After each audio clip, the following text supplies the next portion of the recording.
गोपीनाथ साहेब यांनी तुझ्या चरणात आहे साला बापाने वार्षिक कोंबड्याची राखण आणलेली आहे, मान्य करून घ्या.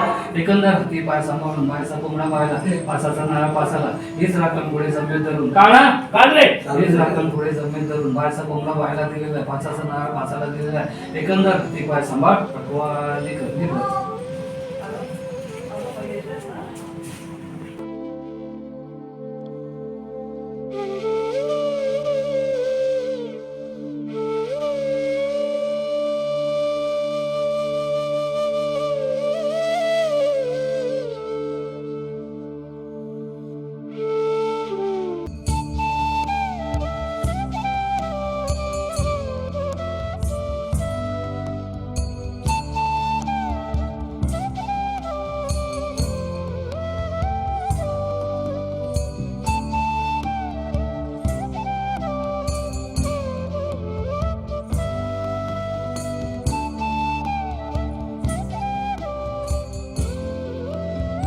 नमस्ते, मी शिवानी बत्रे. स्वागत करते तुमचं माझ्या युट्यूब चॅनलवरती. मित्रांनो, तुम्हाला तर माहिती आहे की आपल्या कोकणातला निसर्ग जेवढा सुंदर आहे तेवढेच आपल्या कोकणातील सण उत्सव देखील तितकेच सुंदर आहे. आपल्या कोकणामध्ये 15 दिवसाआड एक सण तरी नक्कीच येतो, जसं की गणेशोत्सव, शिमगोत्सव, दिवाळी यांसारखे सण. यातीलच एक सण म्हणजे राखण.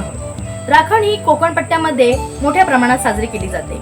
काही ठिकाणी घरामध्ये, काही ठिकाणी देवळांमध्ये जाऊन, तर काही ठिकाणी सामुदायिक अशी राखण साजरी केली जाते. तर काही ठिकाणी याला गावाची, देवाची, गणांची किंवा वर्षाची राखण अशीही म्हणतात. आमच्याकडे राखण द्यायला सुरुवात आषाढी एकादशी नंतरच केली जाते. गावातील मानकऱ्यांकडून गाव राखण दिली जाते व त्यानंतर पंचक्रोशीतील सर्व गावकरी एकत्रित येऊन आपापल्या परीने राखण देतात. आमच्याकडे राखण देण्याची प्रथा ही पूर्वीपासूनच चालत आलेली आहे. त्यामुळे गावातील गावकरी कुठेही असला तरी राखण म्हटल्यावर गावी येतोच. अशा प्रकारे आमच्याकडे राखण साजरी केली जाते. तर तुमच्याकडे राखण कशी साजरी करतात हे मला कमेंट बॉक्समध्ये नक्की सांगा.